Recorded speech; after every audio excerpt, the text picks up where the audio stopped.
hemos visto que cada grupo sanguíneo tiene sus particularidades por varias razones y que estas características son las que nos van a poder ayudar a determinar su particularidad según las mismas. La primera particularidad, ¿cuál era? Su grupo o su tipo o su serie. Las series celulares habían determinado que eran tres. De estos tres componentes tenemos la infame serie roja y hemos visto, ¿no?, con los componentes eritrocitarios. ¿Cuáles son los componentes eritrocitarios?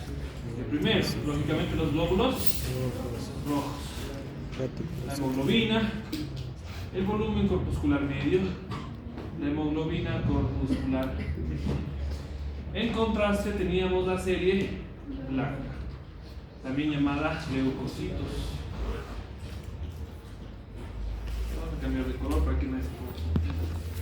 La serie blanca, ¿no?, dentro de sus propiedades tenía, ¿qué cosa? Los granulocitos y los agranulocitos. Los granulocitos más famosos, los neutrófilos, los eosinófilos y los basófilos. Mientras que los agranulocitos son un solo gran grupo que se llaman linfocitos. Linfocitos.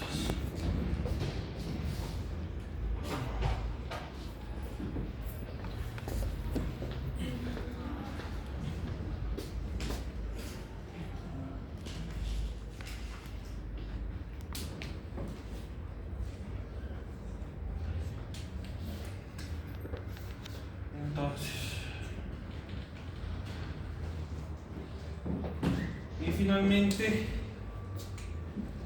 las plaquetas, que vamos a ver ahora. En contraste a su función, ¿no es verdad?, a su serie, perdón, tenemos su función. La serie roja tenía la particularidad de ser la que garantizaba la entrega y el transporte de oxígeno. La serie blanca, en contraste, la serie blanca se encargaba de la inmunidad, que a la vez la inmunidad se iba dividiendo en dos, en adquirida e innata. Y finalmente las plaquetas, que no van por cada uno por su lado, sino que la plaqueta tiene que unirse a los factores de coagulación para que haya justamente coagulación, que es CoA, no CUA. CUA, no, es coagulación. Finalmente, la última clasificación, que es según su morfología. La morfología, como habíamos visto, por ejemplo, durante la acreocitosis o esferocitosis, es correspondiente a cada grupo dependiendo de la naturaleza. ¿Por qué? Porque, por ejemplo, los polimorfonucleares tenían múltiples núcleos de varias formas, mientras que los linfocitos tenían un solo núcleo gigantesco, en contraste a las plaquetas. Entonces ya teníamos las características de cada uno. Y por supuesto, el último, su determinante de liberación. En el caso de la serie roja, ¿quién determinaba que se formen más eritrocitos? Eritropoyetina. Muy bien, pero ¿qué decía que se le secreta de la eritropoyetina? Correcto. ¿Quién detectaba la hipoxia? ¿Qué parte del riñón? Casi, la arteriola. En contraste, la serie blanca, ¿cuándo aumenta? Depende, ¿no? Depende de qué grupo estamos hablando. Porque tenemos las infecciones bacterianas, infecciones parasitarias, las alergias. En contraste a los linfocitos, por ejemplo, que están en los virus. Desvío a la izquierda, desvío a la derecha. Perfecto.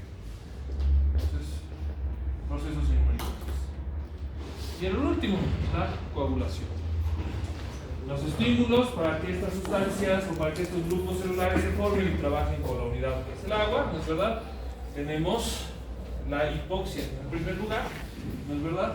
Que nos dice que ¿quién detecta la hipoxia? Cuando nosotros estábamos viendo fisiología renal, habíamos visto que 3 lugares en específico, 3 lugares poseen quimio y vasoreceptores. ¿El primer lugar cuál era? Callado de la boca. ¿El segundo lugar cuál era? Globus carotídeo, y el tercer lugar, la arteriola aferente y la arteriola eferente. Perfecto. Esto es quimio, y esto es un químico, es un quimio receptor que detecta la hipoxia que desencadena la respuesta renal. ¿En qué lugar? En las células principales del riñón que sintetizan eritropoyetina. La eritropoyetina viaja por la sangre y llega a la médula ósea de los huesos largos, que determinan la síntesis de eritrocitos. El eritrocito, como habíamos visto la anterior vez, está compuesto por su cadena de hemoglobina que aumenta la disponibilidad de oxígeno. Aumenta la disponibilidad de oxígeno. Cada uno de estos es relevante porque, por ejemplo, cuando habíamos visto durante los procesos infecciosos, el desvío a la izquierda no solo era leucocitosis a predominio de polimorfonucleares, sino que había leucocitosis con callados, que eran las formas inmaduras. En contraste, por ejemplo, los trastornos hematopoyéticos crónicos cursan con una particularidad que no solo es síntesis de eritrocitos, sino que en sangre circulante también circulan reticulocitos. ¿A qué se debe, por ejemplo, esto? ¿Cómo nosotros podemos determinar esto?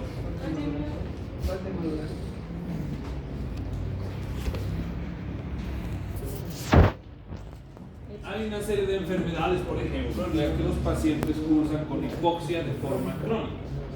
La hipoxia de forma crónica, ¿no es verdad?, por trastornos en los que hay infiltrados postinflamatorios, como la enfermedad pulmonar obstructiva crónica, que está caracterizado por 2. ¿Quiénes? La bronquitis crónica y el enfisema pulmonar. Ambos lesionan los pulmones, y en la bronquitis crónica, ¿qué es lo que sucede? El alveolo es ultra estrecho e irregular. Por lo tanto, ¿qué es lo que disminuye? La difusión de oxígeno. En contraste, en el enfisema pulmonar no hay tejido elástico y está completamente deformado. Entonces, se pierde el gradiente de presión de la difusión de oxígeno. En cualquiera de los dos hay hipoxia crónica. La hipoxia viaja por la sangre, la concentración de oxígeno viaja por la sangre, que es detectada por los riñones. Los riñones sintetizan la eritropoyetina de manera crónica porque en meses este trastorno persiste y la respuesta por ende persiste. Entonces, cuando se les dice que el paciente tiene EPOC, es decir, tiene enfermedad pulmonar, muy probablemente va a tener hipertrofia de riñón. Pero solo un doctor sabría por qué el riñón es hipertrófico en una enfermedad pulmonar. Yo no estoy viendo aquí, me puedo dar cuenta. ¿El resultado cuál es? Directamente sobre los huesos. Sin embargo, como va a haber abundante concentración de eritrocitos, el individuo en cuestión va a ser eritematoso, que es una propiedad muy clara, frecuente de las enfermedades pulmonares. Se llama soplador rojo. Cuando sopla, para hacerle la prueba pulmonar que corresponde a la espirometría, se vuelve rojo, muy rojo el paciente. Y es un signo clásico que yo, doctor, puedo diagnosticar esto con verle su cara. Porque de aquí hago esto. Ese razonamiento hago, ¿no? Me doy cuenta de que está enfermo. ¿Cuál es el problema? Yo le voy a sacar un hemograma, y en el hemograma, ¿qué voy a tener? Todo esto normal, todito normal. ¿Cómo me voy a dar cuenta que está enfermo? Entonces, tengo un cuadro clínico y un dato laboratorial que confirma mi diagnóstico. Y no necesito hacer la espirometría porque la espirometría no es para diagnosticar esto. En todo caso, tomaré una radiografía y voy a ver esto en sus pulmones de manera más gráfica. Entonces, aquí, ¿por qué se explica la aparición de estos síndromes y estas características que empieza aquí, pero se ve aquí? Y cuando le hago estudios imagenológicos de ecografía, se ve aquí. Entonces, cuando en anatomía les decían, dime las dimensiones del riñón, les decían, porque yo quiero, no, era porque es un dato crucial del diagnóstico, no solo de enfermedades renales. Que el riñón sea grande no quiere decir que es solo el riñón el que está enfermo, que es donde la mayor parte de la gente mete la pata así, y cuando toman un hemograma y ven que está todo normal y no se fijan en esto, meten la otra así. Entonces, así funciona. La respuesta entonces eritropoyética, ¿de qué depende? Uno, lo primero, aporte insuficiente de oxígeno, disminuye la concentración de oxígeno, hay eritropoyesis. De eso no queda ninguna duda. Segundo, anemia. ¿Y cómo yo voy a saber que mi paciente tiene anemia? Es bien fácil. Tiene esto bajo, tiene esto bajo, tiene esto bajo, listo, es anemia. Incluso aunque solo tuviera este bajo y este bajo, sigue siendo anemia. Y si solo tuviera este bajo y este bajo y este también perfecto, sigue siendo anemia. Y es lo que le da el nombre a las anemias. Glóbulos rojos determinan la presencia de la anemia. La hemoglobina cuando tú la pones al sol, agarra muchos colores por los aminoácidos que contiene. Y finalmente el volumen corpuscular medio, que ustedes han aprendido antes de ayer con su regla y su tubo capilar, determina cuánto es masa y cuánto es plasma. Que en una persona sana, si han hecho bien la toma, es mitad y mitad perfecto, pero perfecto. No es como que había 51 de agua y 49 de masa. Es 50-50. Y no hay texto, yo los invito a que revisen, que diga otra cosa.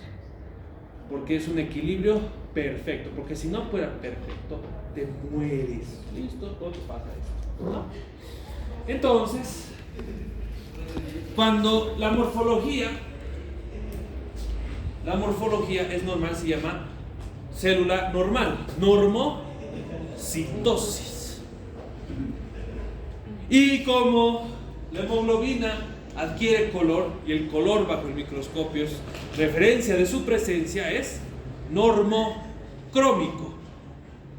Sin embargo, espero que estén prestando mucha atención, porque lo que les estoy a punto de decir va a ser la diferencia entre cuando yo les diga clasifica las anemias y hueveen y digan ferropénica, megaloblástica, que esa no es la clasificación de las anemias.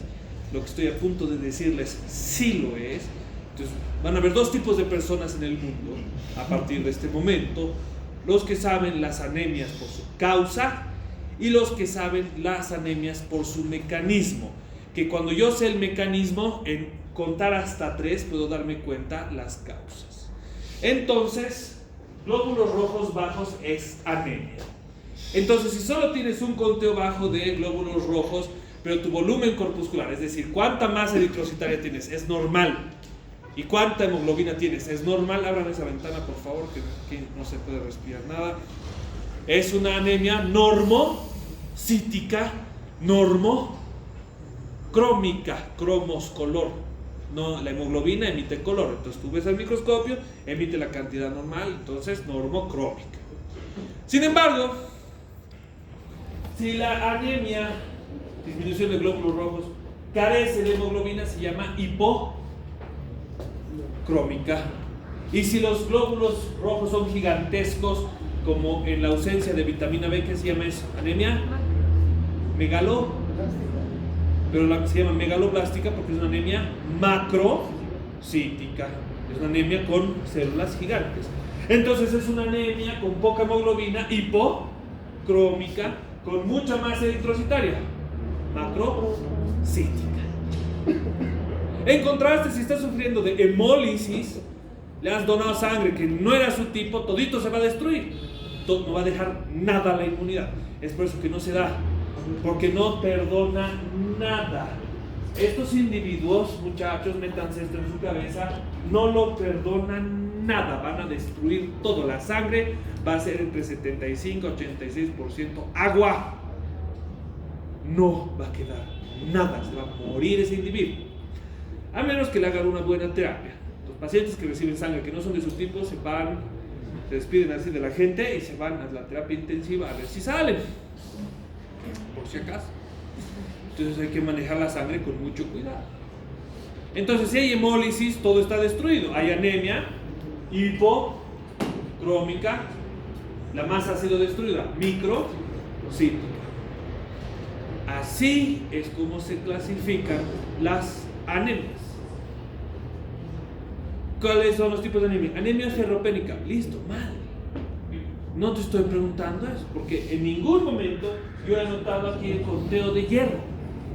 Es verdad, la anemia ferropénica produce un tipo de anemia que es normocítica hipocrómica. ¿Por qué es hipocrómica, doctor? Porque es muy sencillo. Si yo veo esto, aquí me está diciendo que no hay esto. ¿Qué significa esto? No hay esto sin esto. No hay esto sin esto. Yo no como hierro, no tengo hemoglobina, por lo menos no hemoglobina funcional. Pero en algún momento aquí están diciendo que mi glóbulo rojo se vuelve anormal, estoy alterando el metabolismo de la médula ósea. No, es una anemia normocítica hipocrómica. Perdón, hipocrómica, perdón. Capisco, qué bien, porque van a hacer tarea de eso. La coagulación es un poquito más sencilla. Entonces, ahorita están puteando, puta, qué huevada, tengo que aprender anemias. Pero el día de mañana, cuando vean un hemograma, que solo verlo sepan, van a decir, puta, esos han sido los mejores. ¿Cuánto de mensualidad tienes? ¿Cuánto pagan de mensualidad? ¿2.000? ¿2.500? 2.200. ¿Ya? Esos deben haber sido los mejores 2.200 pesos que han invertido en su vida. Entonces, la circunstancia es la siguiente. Lo que ustedes están viendo aquí se llama megacariocitos. El megacariocito es como un pan gigante que yo les doy a cada uno de ustedes, y cada uno de ustedes se va sacando un pedacito. El megacariocito es ese pan gigante que cada pedacito que se suelta del reborde es una plaqueta. Es una super plaqueta. Y de los bordes se van saliendo los pedacitos de plaqueta. Sin embargo, hay una discusión acá que la mayoría de la gente no sabe hasta que ven la microfotografía. La coagulación no está flotando ahí por la sangre. Las plaquetas siempre viajan con esta célula. ¿La reconocen? Por eso, como van a aprender la subsiguiente semana, porque ya tenemos evaluaciones, ¿no? La próxima semana. Como van a aprender la subsiguiente semana, cuando estemos viendo coagulación en su práctica, van a notar que el tiempo promedio de coagulación, ¿cuánto tiempo es? 20. En lesiones más pequeñas sí es entre 20 a 25 segundos, y en lesiones considerables es de 2 minutos. ¿Cómo haces para que en un cuerpo tan gigantesco los factores de coagulación, y peor la plaqueta que va a formar el coágulo, bueno, no el coágulo, pero también posteriormente va a formar, ¿cómo se llama esto? Lo que te sale aquí afuera de la piel, que duro, eso, la costra. ¿Cómo hace para llegar ahí? Es porque siempre estuvo ahí. Esa es la respuesta. Los eritrocitos viajan de manera inamovible con esto, con las plaquetas. Y ustedes dirán, entonces, los factores de coagulación, ¿dónde están? Esos acompañan a la albúmina. Entonces están en todas partes, todo el tiempo. Entonces el tiempo de coagulación es universal en todo tu cuerpo, a menos que estés enfermo. Los factores de coagulación, no es verdad, tienen nombres complicados. ¿Cuál es el problema aquí ahora, señores? ¿Cuál es el problema aquí? Cuando estábamos hablando de la formación de la hemoglobina, de las porfirias, la protoporfirina, por ejemplo, les he dicho, esa cadena de formación no se la tienen que saber. Pues qué huevada, porque esta sí se la tienen que saber. ¿Y por qué tienen que sabérsela? Les voy a explicar para que no sea un misterio, porque trabajar con misterio no es bueno.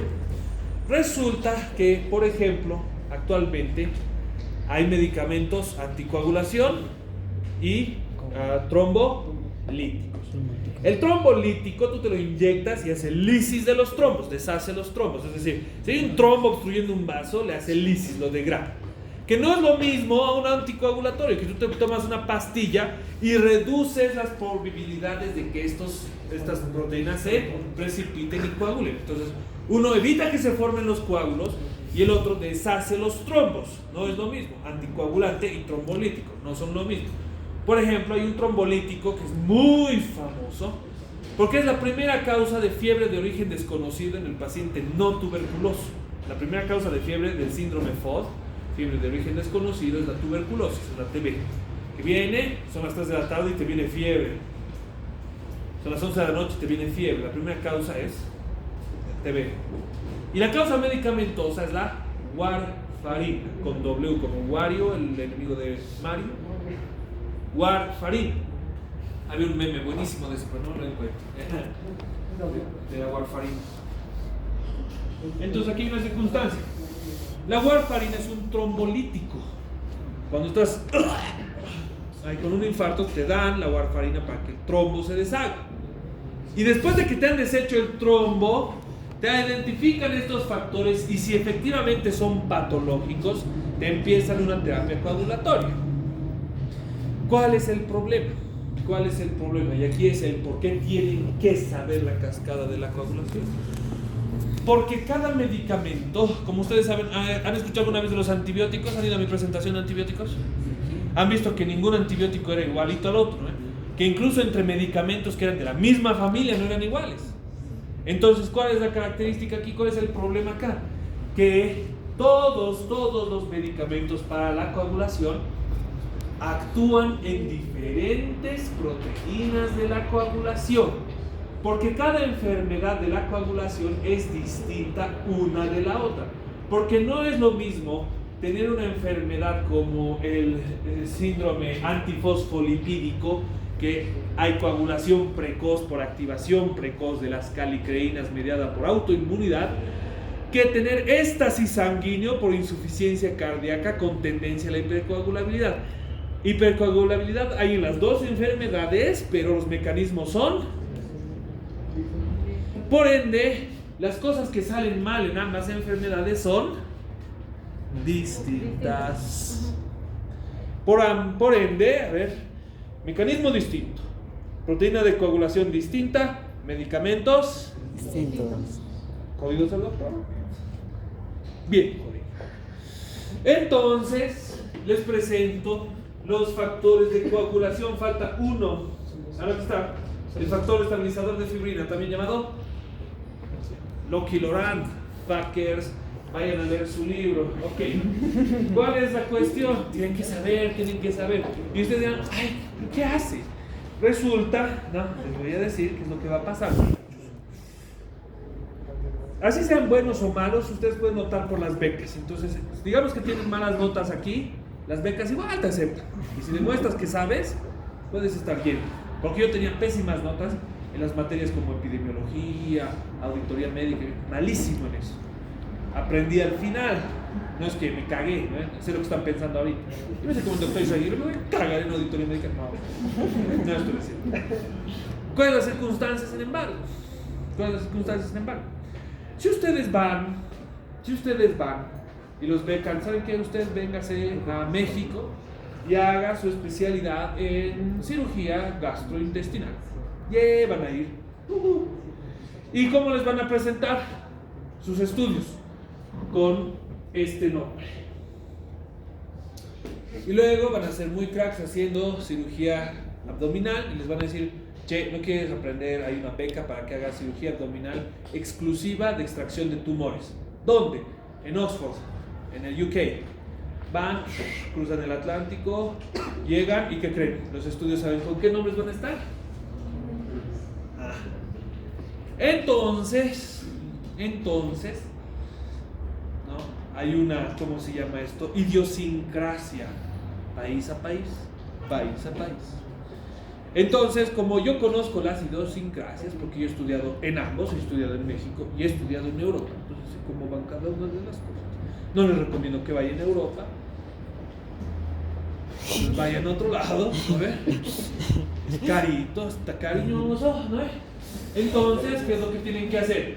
Como yo soy un docente que me preocupo sinceramente por vuestro aprendizaje, aunque ustedes no lo crean, rompo la idiosincrasia presentándoles todas las versiones, los nombres, y por eso les estoy diciendo, este factor por si acaso tiene nombre propio igualito que este, Hageman, Stuart Brauer, también tiene nombre de persona y se llama Loki Loran, L-O-K-I-L-O-R-A-N-D, Loki Loran. Cada uno de estos tiene una función distinta. ¿Cuáles son los dos que vamos a rescatar? Este y este. Protrombina se convierte en trombina, la enzima, y el fibrinógeno se convierte en fibrina, es decir, el precursor de los trombos. Todos estos funcionan así. Ahora ustedes dirán, ¿cómo yo me aprendo esta hueva? Es muy sencillo. Esto es 7, 5, 9, 2 y 1. Listo. Esto es 12, 9, 10, 5, 2, 1. Listo. Así se aprende la escala de la coagulación. Entonces, la escala de la coagulación, ya del vía extrínseca o intrínseca, tiene el mismo objetivo que es este: formar un tapón de fibrina. ¿Qué tiene por objetivo hacer? Tapón de las heridas, de las soluciones de continuidad. Sin embargo, si fuera tan sencillo, cualquiera sería doctor. Esta es la vía compleja, que pasa de ser un factor estable a un factor activado. Y sin embargo, ¿de qué depende, señores? La mayor parte de la gente se olvida, pero aquí está: lesiones del colágeno o de las calicreínas. Las calicreínas o caliciminas son enzimas locales. ¿Qué quiere decir local? Cuando tú te cortas aquí, ¿se forma un tapón de coagulación en tu pie? No, es local. La membrana celular es la que se lesiona. Entonces es la membrana celular lesionada la que sintetiza la vía de las calicreínas. Entonces, cuando les han dicho que se inflama, ¿qué vía se activa? La vía de las bradicininas, es decir, la ciclooxigenasa 1 y la ciclooxigenasa 2, que tienen por objetivo reclutar ¿qué cosa? Primero, leucotrienos, porque los leucotrienos son reclutadores de glóbulos blancos. Perfecto. Después, las prostaglandinas, porque la inflamación, tumor-rubor. ¿Qué nos está diciendo tumor-rubor? Nos está diciendo que en el sitio de lesión hay vasoconstricción distal, pero hay vasodilatación proximal. La sangre llega fácil, pero sale difícil. Entonces se acerca a la piel este vaso inflamado y le da su tumor y rubor. ¿Por qué tumor? Porque los vasos sanguíneos dilatados, se abren las paredes parenquimales del vaso sanguíneo y hay extravasación. Entonces está hinchado porque hay agua. Y finalmente el último. Entonces tenemos los leucotrienos que reclutan a los glóbulos blancos. Las prostaglandinas que generan estos cambios vasculares, que las prostaglandinas por si acaso son buenas, regulan la microcirculación. A ti se te va la mano con los antiinflamatorios, te jodes el riñón. Y no te jodes el riñón porque el medicamento sea tóxico, te jodes el riñón porque causas esto. Entonces, y finalmente el último. ¿Cómo es? ¿Qué es el último? ¿Para qué no sabe? Están los leucotrienos, los tromboxanos y las prostaglandinas. Tromboxano, ¿no es? ¿Qué nos está queriendo decir? La inflamación no es inflamación, sino recluta a la coagulación. Y ustedes dirán, ¿por qué el tromboxano? Si yo me doy un palazo y no me abren, no se genera una herida, igual se recluta el tromboxano aunque no haya una herida. La respuesta es un rotundo sí, porque el tromboxano también recluta a los factores formadores de fibrina, y la fibrina no solo es para los coágulos, porque alguna vez han escuchado, por ejemplo, del tejido cicatrizal.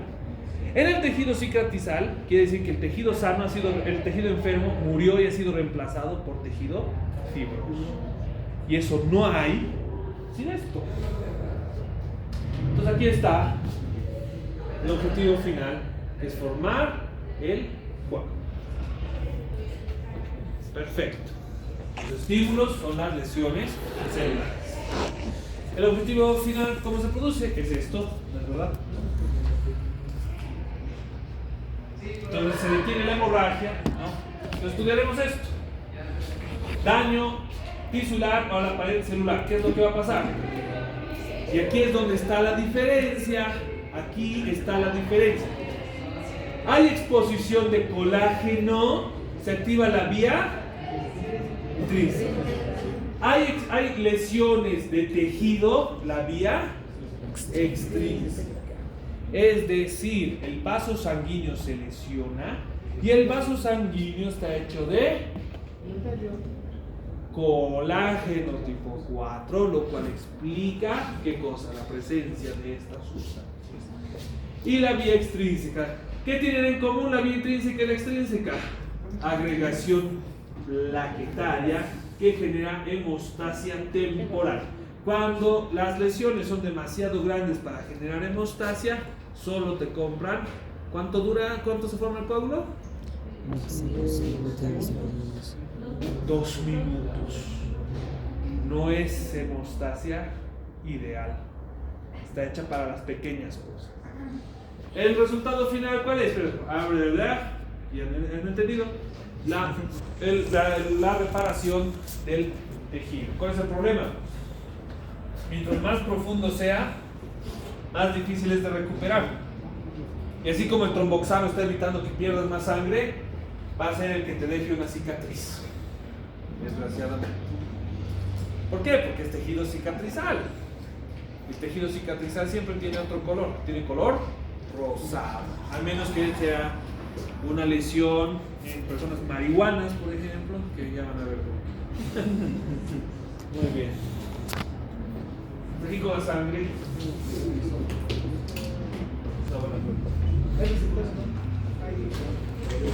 Los gránulos. Los gránulos en realidad son desde el alfa hasta el gamma, el iota. Estos gránulos que ustedes están adecuadamente han identificado tienen una relación muy estrecha con estos grupos. ¿Saben para qué sirven estos gránulos?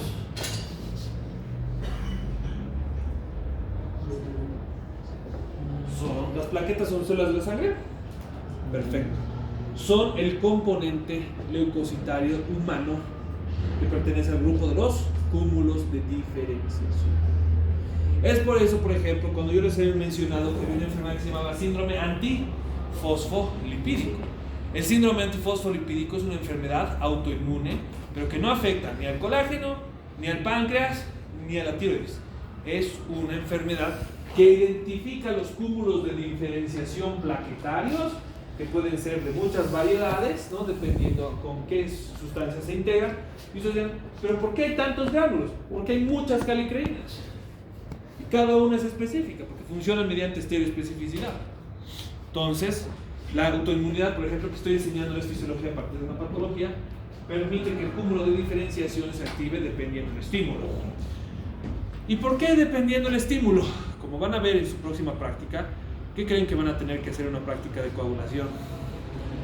Sangrar. Entonces, la próxima semana van a aprender de qué se trata la coagulación en vivo. ¿Y qué van a aprender de los gránulos? Hay lugares del cuerpo que se curan más rápido que otros. Eso van a aprender. ¿Otra pregunta?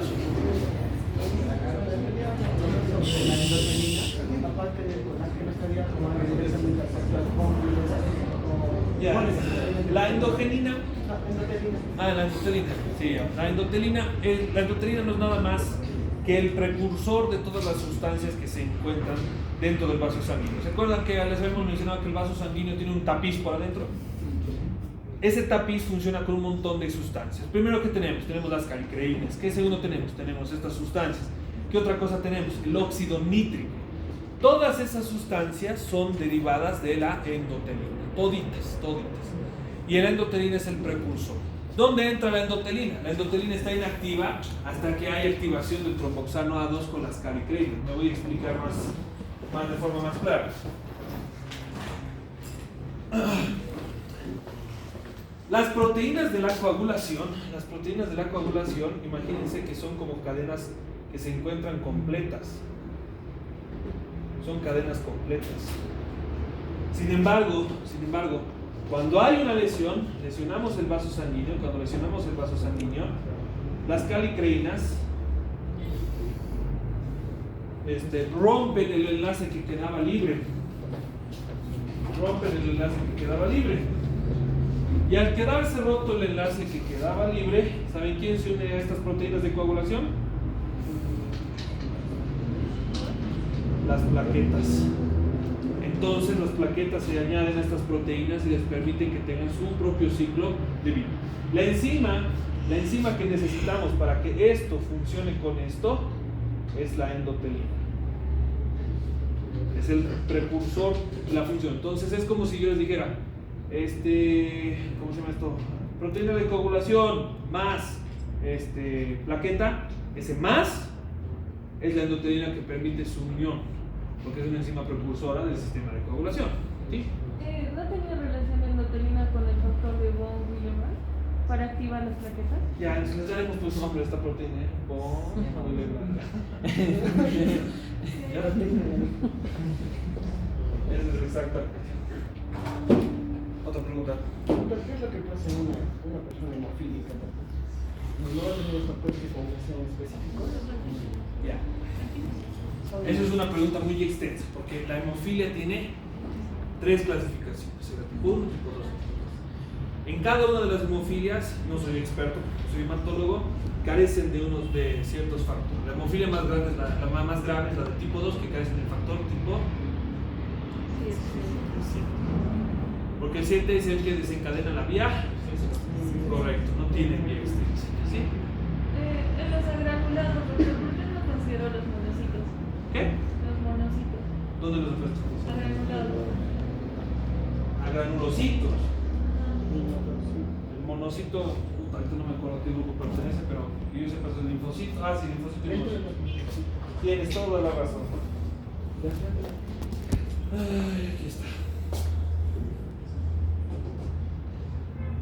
Muy bien. Listo. Tienes toda la razón. ¿Alguna otra pregunta más?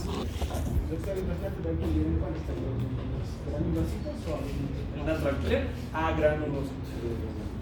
No tiene gránulos. A ver, les voy a dar un ejemplo de cómo funciona la inmunidad mediada por linfocitos.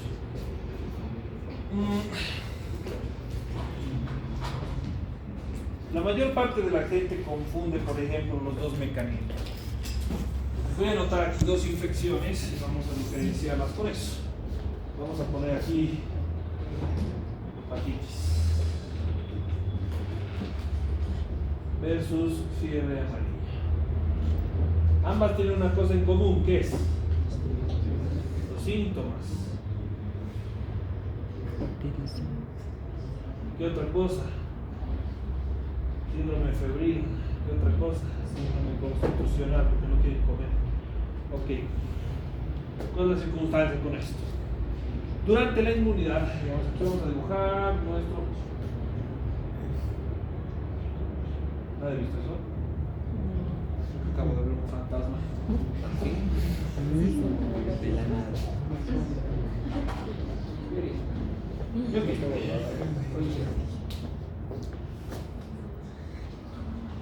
Hablando de fantasmas, vayan a la actividad que os he invitado, está buena. He construido esa cosa mucho tiempo y les voy a regalar un libro para que estén ahí.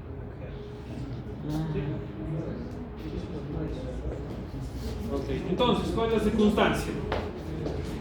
Tienen los mismos síntomas, pero no son la misma cosa. ¿Por qué? ¿Cuál es muchísimo más duro? El cual te puedes morir casi con certeza. Correcto, la fiebre amarilla. ¿Por qué? La fiebre amarilla es hemolítica y la fiebre amarilla es anticoagulatoria. ¿Cómo se produce? La hepatitis, por ejemplo, en la hepatitis no hay problemas de la coagulación porque surge lo siguiente.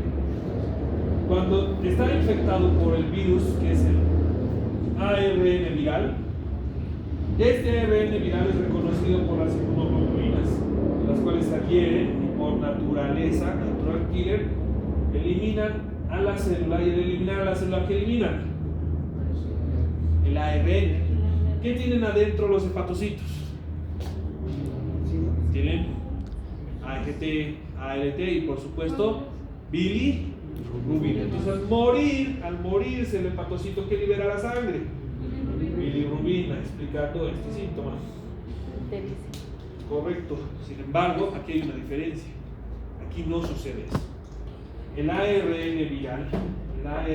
viral en este caso, cuando se reproduce dentro del hepatocito, es el ARN el que lo mata, es citotóxico. ¿Y cómo lo mata? Empieza a oxidar su mitocondria, es decir, la captación de oxígeno empieza a joder el órgano. Y aquí tienes una dificultad, porque por ejemplo, cuando el paciente, iban a notar, si le ven fiebre amarilla, está contraindicado darle ¿qué cosa? No le puedes dar por esto. Entonces empieza a destruirse en grandes cantidades el hepatocito, o muchos hepatocitos, y hay necrosis muy marcada del hígado, pero es necrosis microscópica, como deben haber aprendido en anatomía patológica. Que hay las necrosis que tú ves y hueles la mierda negra que está podrida en un paciente, y hay las necrosis que son internas y son microscópicas. Estas lesiones, sin embargo, tienen una particularidad. ¿Cuál es? ¿Para qué sirve el hígado? ¿Qué sintetiza? Proteínas también de la coagulación. Entonces el paciente entra en un estrés metabólico durísimo. Y este mismo estrés, ¿qué otro tejido? ¿Por qué habrá hemólisis? ¿Qué otra célula trabaja con oxígeno?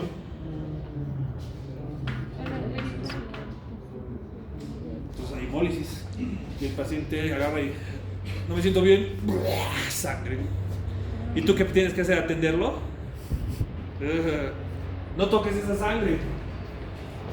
Tiene fiebre amarilla.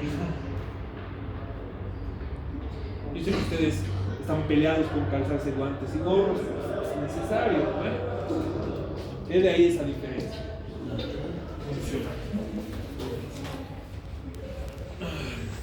Ok, ¿alguna otra pregunta? La eritroblastosis fetal, ¿esto es con el RH directamente con la B?